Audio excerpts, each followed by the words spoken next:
तुम्ही बघत आहात जनमत मराठी।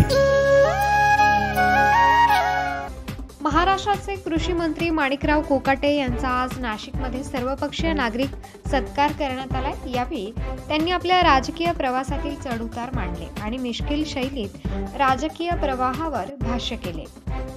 माझा राजकारणाशी कधीही संबंध नव्हता, पण नियतीने मला या प्रवाहात आणले। काँग्रेसचे सुरेश शर्मा यांच्या प्रेरणेने मी राजकारणात आलो आणि लोकांची कामे करत राहिलो, असे ते म्हणाले। त्यांनी आपल्या 28 वर्षांच्या राजकीय प्रवासाचा आढावा घेतला। काँग्रेसच्या उमेदवारीला मोठा जनाधार होता। त्या काळात पक्षाची तिकीट मिळाली की माणूस सहज निवडून यायचा, पण माझ्यासाठी भाजप लकी ठरला नाही। 2019 मध्ये मोदी लाटेत अनेक जण जिंकले, पण मी मात्र पराभूत झालो, असे त्यांनी स्पष्टपणे नमूद केले। जिल्हा परिषदमध्ये पंचायत समितीमध्ये काम करत असताना जो अनुभव आला, तो अनुभव मला दिवसेंदिवस या ठिकाणी प्रेरणादायी होत गेला। त्या ठिकाणी लोकांमध्ये आकृष्ट करण्यासाठी कारणीभूत ठरला आणि लोकांचे प्रश्न सोडवणं हा माझा छंद राहिला। आलेल्या प्रत्येक माणसाला न्याय देणं, त्यावेळेस तो सुटसुटीतपणा त्यामध्ये कसा येईल, नाविन्यपूर्ण काम उभं करणं, जास्तीत जास्त चांगली कामं कशी करता येईल ते बघणं आणि कुठल्याही गोष्टीमध्ये इंटरेस्ट न ठेवणं।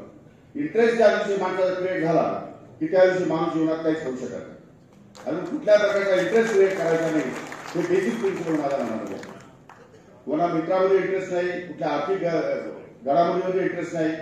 जे मिळालं ते मनसोक्त मिळालं आणि परमेश्वर कृपेने आपल्या सर्वांच्या आशीर्वादाने, सर्वांच्या सहकार्याने जीवनामध्ये दुःख हे माझ्या आयुष्यात कधी आलंच नाही। माझ्या आई वडिलांनी खूप प्रेम केलं, त्यांनीच मला शिकवलं, मोठं केलं। माझी बायको आणि मुलगी त्या दोघंही इतक्या डिवोटेड आहेत की माझ्यापेक्षा जास्त काम करते माझी मुलगी। म्हणजे माझं राजकारण तर यावेळी मी थांबणार होतो, तीच उभी राहणार होती, पण तिने सांगितले पप्पा यावेळी सिनियरिटी तुमची एक तुम्ही उभे राहा, कदाचित संधी मिळेल मंत्रिमंडळामध्ये आणि तिने जे बाकी केलं ते कदाचित आज खरं ठरलं असेल। त्यामुळे कुटुंबात सर्च मी खूप हॅपी आहे, मित्रात सर्च मी खूप हॅपी आहे। जीवनात यापेक्षा आणखी काय लागतं माणसाला? जीवनाच्यापेक्षा जीवनात काय लागतं की जिथे जाईल तिथे मी, आणि दुसरी गोष्ट मी किती मोठा झालो, आमदार झालो, खासदार झालो, आज मंत्री झालो, तरी मला ओळखीचा माणूस भेटला की बाय नेम कॉल करतो। कुठेही मतदारसंघात सुद्धा बाय नेम कार्यकर्त्यांना कॉल करतो मी। माझ्या एका स्मरणशक्तीमध्ये 10-20 हजार लोक कमीत कमी कॉम्प्युटरमध्ये माझ्या आहेत की मी गेलो की त्याला बाय नेम बोलवतो, अरे काय काय चाललं, जुना युवक काँग्रेसचा कार्यकर्ता, जुना युवक काँग्रेसचा अध्यक्ष, पदाधिकारी, त्यानंतर आता प्रगतीपत्र नाशिक जिल्ह्याच्या सगळ्या क्षेत्रामध्ये असे मुलं काम करतात किंवा जे सहकारी काम करतात, ते आम्ही सर्व एकत्रच काम केलेलं आहे युवक काँग्रेसमध्ये। त्यावेळेस काँग्रेस पक्ष इतका मोठा होता की फक्त तिकीटच घेऊन यायचे, तिकीट घेऊन यायचे की आपोआप आमदार व्हायचे। जसं आज भारतीय जनता पक्ष चाललंय,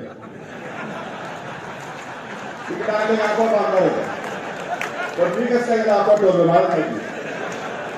सगळीकडे निवडून आलो आणि भारतीय जनता पक्षामध्ये निवडून आलो, निवडून हा पक्ष काय नक्की नाही आपल्याला। एवढे संघर्ष करत असताना आयुष्यावर संघर्षमय जीवन, हे दिगोळेचं माझी मैत्री, दिगोळेच्या पाठीशी मी खंबीर उभा। यावेळी त्यांनी सकाळी सगळे राजकारण चांगले म्हणतात आणि रात्री वाईट असा चिमटाही काढला। 28 वर्षे वनवास भोगल्यानंतर उपमुख्यमंत्री अजित पवार यांनी मला संधी दिली, असे सांगून त्यांनी अजित पवार यांचे आभार मानले। या सत्कार सोहळ्याला ज्येष्ठ नेते श्रीराम शेटे, ॲडव्होकेट जयंत जायभावे, आमदार देवयानी फरांदे, आमदार सीमा हिरे, लक्ष्मण सावजी, रंजन ठाकरे यांच्यासह विविध पक्षांचे नेते आणि कार्यकर्ते उपस्थित होते। कोकाटे यांच्या या मोकळ्या आणि दिलखुलास भाषणामुळे राजकीय वर्तुळात चर्चेला उधाण आले आहे। पक्ष बदलले तरी माझी माणसं कायम माझ्यासोबत आहेत, असे सांगत त्यांनी आपल्या मैत्रीपूर्ण राजकीय प्रवासावर शिक्कामोर्तब केले। ज्येष्ठ नेते श्रीराम शेटे अध्यक्षस्थानी होते। ॲडव्होकेट जयंत जायभावे, यशवंत सिंग, वसंतराव मुळाणे, आमदार देवयानी फरांदे, आमदार सीमा हिरे, लक्ष्मण सावजी, अनिल चौगुले, रंजन ठाकरे, ज्येष्ठ पत्रकार सुरेश भटेवरा, नंदू बनकर आदींनी मंत्री कोकाटे यांचा सत्कार केला। जबाबदारी, न्याय